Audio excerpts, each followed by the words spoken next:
صلی وسلم مولاي صلی مولاي صلی وسلم مولاي صلی مولاي صلی وسلم دائما ابدا على حبیبک خیر الخلق کل.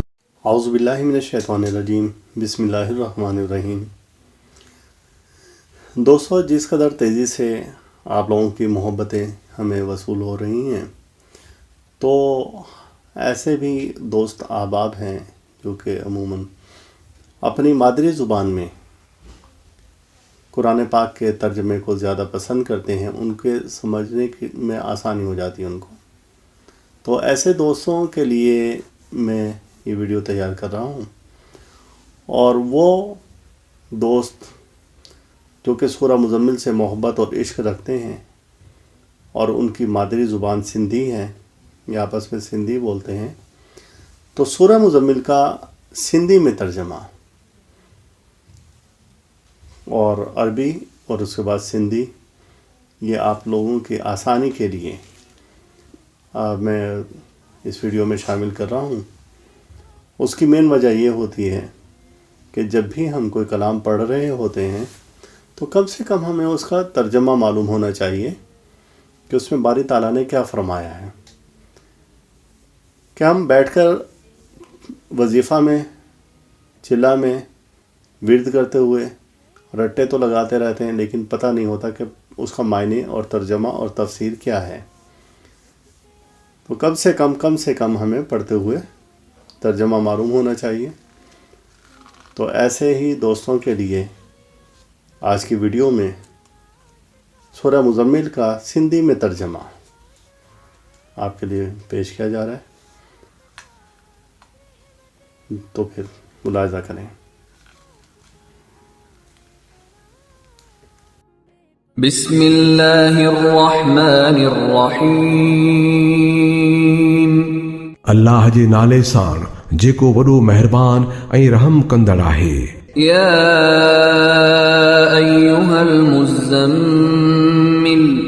قم الليل إلا قليلا نصفه أو انقص منه قليلا أو زد عليه ورتل القرآن ترتيلا إنا سنلقي عليك قولا ثقيلا.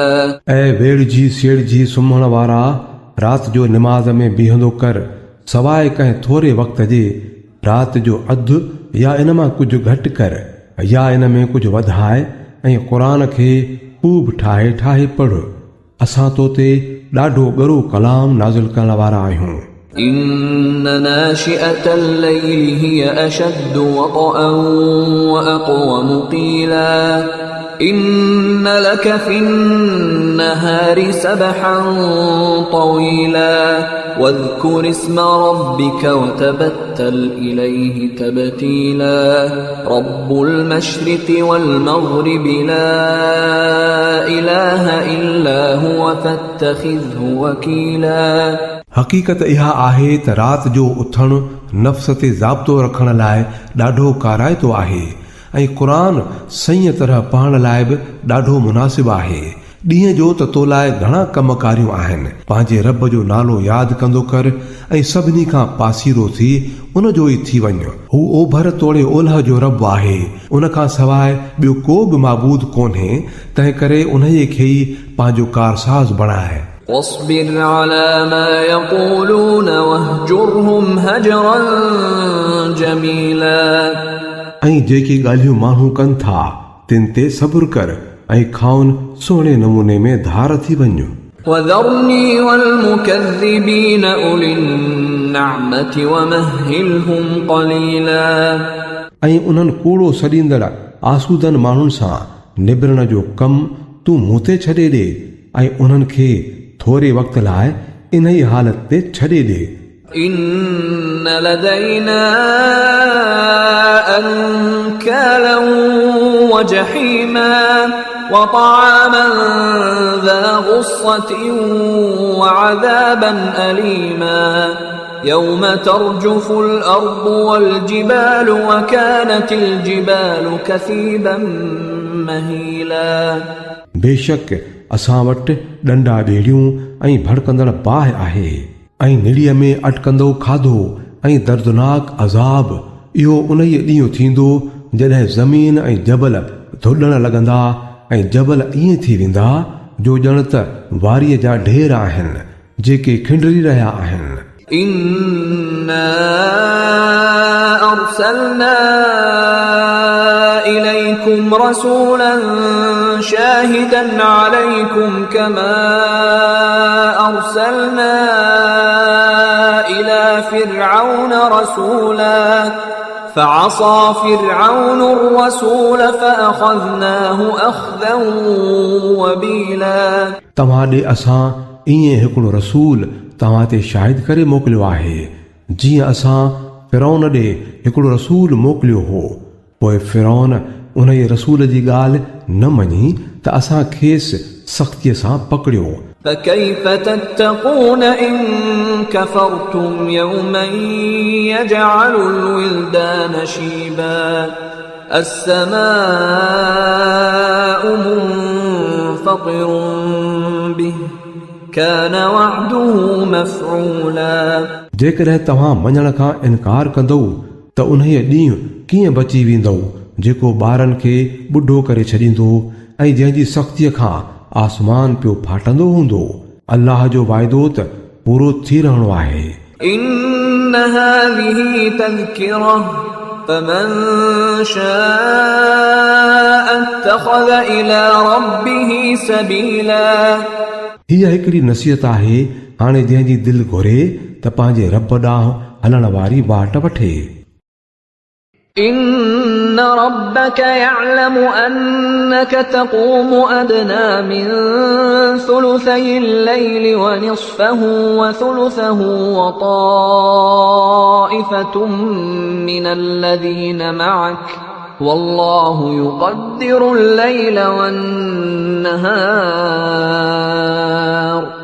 علم أن لن تحصوه فتاب عليكم فاقرؤوا ما تيسر من القرآن علم أن سيكون منكم مرضى وآخرون يضربون في الأرض يبتغون من فضل الله وآخرون يقاتلون في سبيل الله فاقرؤوا ما تيسر منه وأقيموا الصلاة وآتوا الزكاة وأقرضوا الله قرضا حسنا وما تقدموا لأنفسكم من خير تجدوه عند الله هو خيرا وأعظم أجرا واستغفروا الله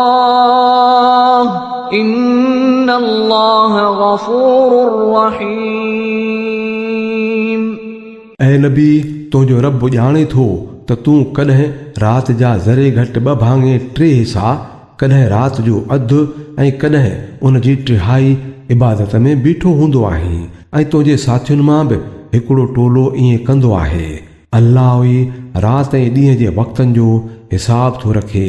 उनखे मालूम आहे त तव्हां वक़्तनि जो सही हिसाब नथा लॻाए सघो, तंहिं करे हुन तव्हां ते बाझ कई।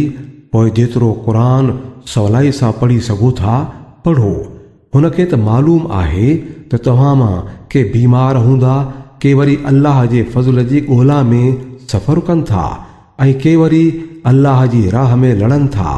तंहिं करे जेतिरो क़ुरान सवलाई सां पढ़ी सघो पढ़ंदा करियो ऐं निमाज़ क़ाइमु करियो, ज़कात ॾियो ऐं अल्लाह खे सुहिणो कर्ज़ ॾींदा रहो। जेका बि भलाई तव्हां पंहिंजे लाइ अॻिते उमाणींदव सा अल्लाह वटि मौजूदु ॾिसंदव। उहो ई सभ खां भलो आहे ऐं संदसि अज्र तमामु वॾो आहे। अल्लाह खां बख़्शिश घुरंदा रहो, बेशक अल्लाह ॾाढो बख़्शणहार बाझारो आहे।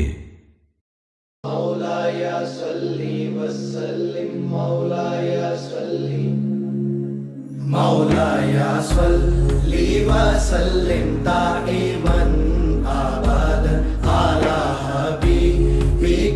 خير الخلق كلهم